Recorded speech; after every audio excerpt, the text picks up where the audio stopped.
जय हिंद बच्चों। Today we are going to learn lesson number 5 glimpses of India from your main course book First Flight. प्यारे बच्चों, आप सभी का स्वागत है हमारी आज की क्लास में। आज हम पढ़ने जा रहे हैं ग्लिम्पसेस ऑफ इंडिया लेसन को, जो कि आपकी main course book First Flight का 5th लेसन है। So dear students, as you see the title of this lesson glimpses of India. Glimpses का अर्थ होता है झलकियाँ और इंडिया अर्थात भारत। तो आपने शीर्षक से ही अंदाज़ा लगा लिया होगा कि इस लेसन में हमको भारत की झलक देखने को मिलने वाली है। As this lesson contains 3 parts and these are 3 different parts of India. As first part's name is A Baker from Goa, written by Lucio Rodriguez, and second part's name is Kurg, written by Lokesh Abrol, and third part's name is Tree from Assam, written by Arup Kumar Datta. तो इस lesson के 3 भाग हैं और 3 भागों में हम भारत के 3 अलग अलग जगह की विशेषताओं के बारे में अध्ययन करेंगे। तो आगे बढ़ने से पहले हम पढ़ते हैं बिफोर यू रीड। तो इसमें एक एक्टिविटी है जो कि हमें क्लास में कंडक्ट करानी है। Discuss in class. First point दिया हुआ है, what images of people and of places come to your mind when, अर्थात जब आप अपने देश के बारे में सोचते हैं तो आपके दिमाग में किन लोगों की या किन स्थानों की छवियाँ आती हैं। Question number 2, what parts of India have you lived in और विजिटेड? आप भारत के किस भाग में रहते हैं या फिर घूम चुके हैं? Can you name some popular tourist destinations? क्या आप कुछ प्रसिद्ध पर्यटन स्थलों के नाम बता सकते हैं? Question number 3, you may know that apart from the British, the Dutch and the French, the Portuguese have also played a part in the history of our country. Can you say which parts of India show French and Portuguese influences? आप शायद जानते होंगे कि British के अलावा Dutch, French और पुर्तगालियों ने भी हमारे देश के इतिहास में महत्वपूर्ण भूमिका अदा की है। क्या आप कुछ ऐसे भारत के भागों के नाम बता सकते हैं जहां पर फ्रेंच और पुर्तगालियों का प्रभाव देखा जा सकता है? And fourth question, can you say which parts of India grow tea and coffee?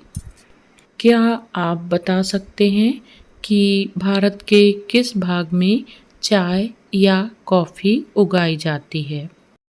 So these type of questions can be asked to student before teaching the lesson so that they can correlate themselves with the lesson. So let's move on. So dear student, today we are going to learn first part of this lesson written by Lucio Rodriguez, a baker from Goa. This is a pen portrait of a traditional Goan village baker who still has an important place in his society. यह पाठ गोवा के ग्रामीण क्षेत्रों में रहने वाले baker की जिंदगी का एक चित्रण है। पेन पोर्ट्रेट का मतलब होता है किसी भी व्यक्ति या वस्तु का लिखित रूप से विस्तृत वर्णन करना। तो यह गोवा के ग्रामीण क्षेत्र में रहने वाले बेकर की जिंदगी का विस्तृत और लिखित वर्णन है, जो कि आज भी अपनी सोसाइटी में अर्थात समाज में महत्वपूर्ण स्थान रखते हैं। और elders are often heard reminiscing nostalgically about those good old Portuguese days, the Portuguese and their famous loaves of bread। हमारे बुजुर्गों को अक्सर पुराने पुर्तगाली दिनों की याद करते हुए सुना जा सकता है। पुर्तगालियों को और उनके प्रसिद्ध लोव्स ऑफ ब्रेड को। लोव्स ऑफ ब्रेड का मतलब होता है एक ऐसा ब्रेड जिसको काटकर कई पीसेस बनाए जा सकते हैं, अर्थात ये एक ब्रेड होता है जिसमें कई पीसेस किए जाते हैं। Those eaters of loaves might have vanished, but the makers are still there। भले ही लोव्स को खाने वाले अब गायब हो गए हैं, लेकिन इन ब्रेड के लोव्स को बनाने वाले अभी भी वहाँ पर मौजूद हैं। We still have amongst us the mixers, the molders and those who bake the loaves। अभी भी हमारे बीच मिक्सर्स, माउल्डर्स और लोव्स को बेक करने वाले लोग मौजूद हैं। Those age-old time-tested furnaces still exist। वे अतीत की पुरानी समय के द्वारा परीक्षित की हुई भट्टियाँ अभी भी वहाँ पर हैं। The fire in the furnaces has not yet been extinguished।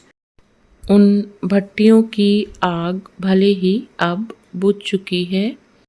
The thud and jingle of the traditional baker's bamboo heralding his arrival in the morning can still be heard in some places। पारंपरिक baker के बांस के डंडे की जो थड और jingle की आवाज़ है, जो कि सुबह उसके आने की सूचना देती है, वह अभी भी कुछ स्थानों पर सुनी जा सकती है।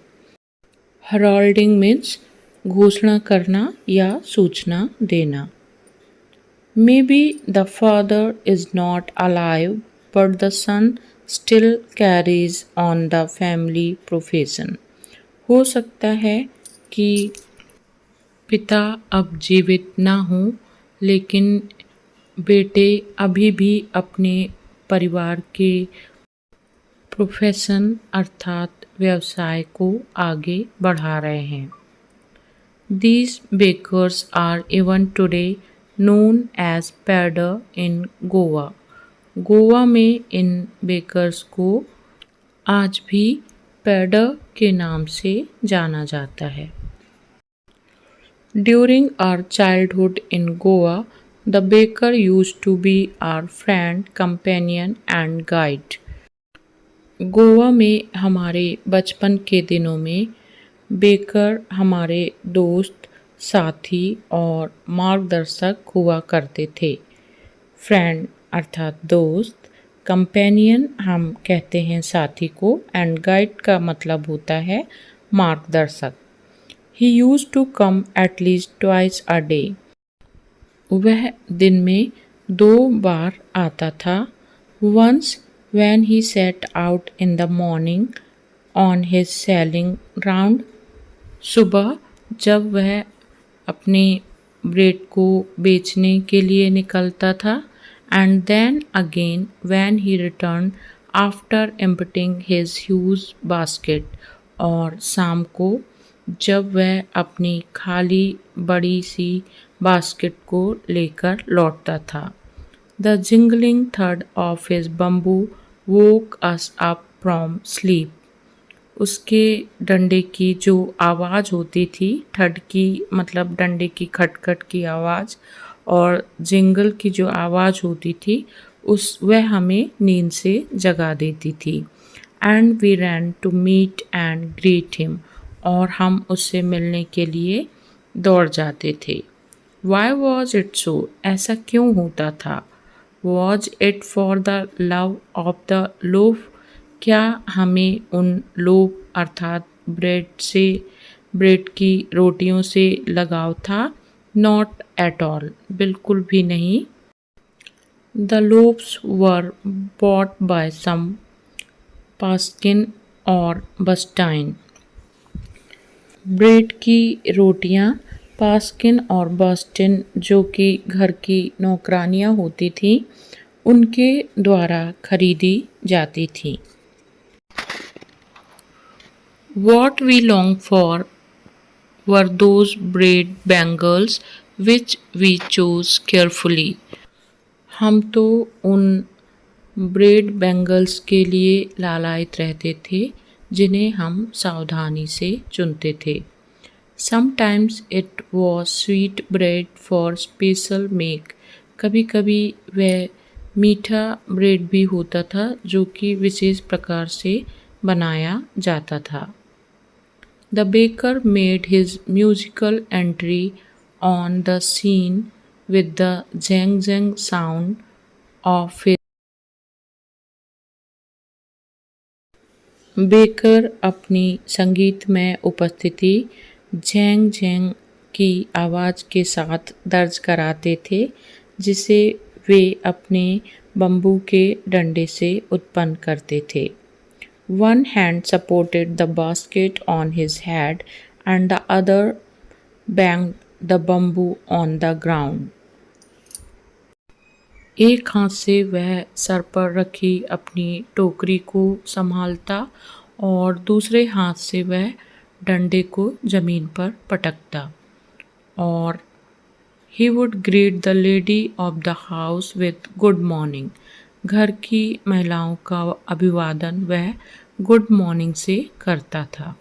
And then place his basket on the vertical bamboo, और फिर वह अपनी टोकरी को, ब्रेड से भरी हुई टोकरी को वर्टिकल बम्बू में रख देता था।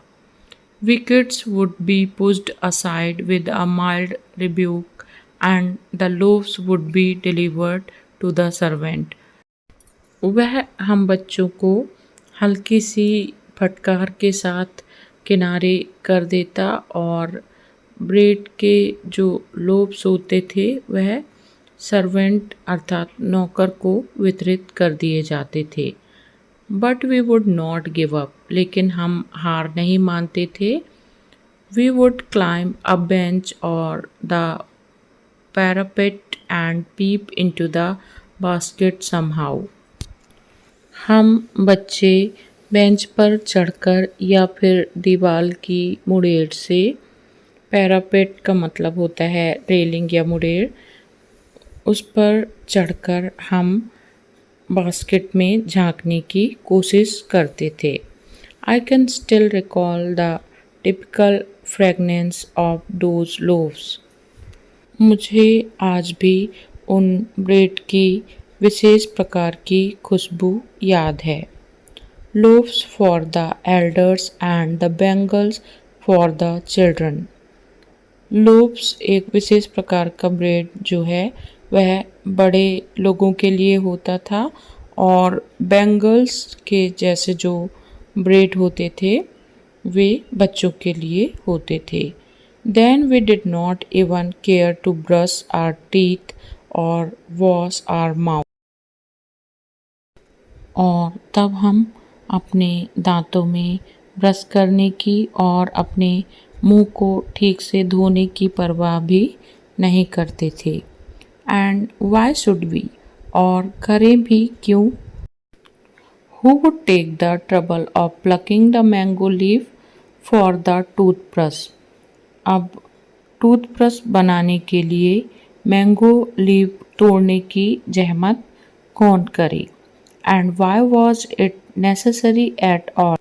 और इसकी ज़रूरत ही क्या थी? The tiger never brushed his teeth.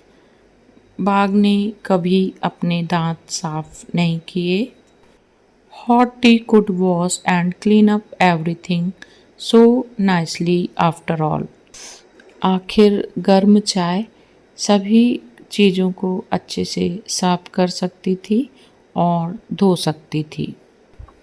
सो प्यारे बच्चों, this is the part 1 of glimpses of India. आप इस वीडियो के माध्यम से बहुत ही आसानी से समझकर अपने नोट्स तैयार कर सकते हैं and you can subscribe this channel for your further study. Stay tuned. जय हिंद।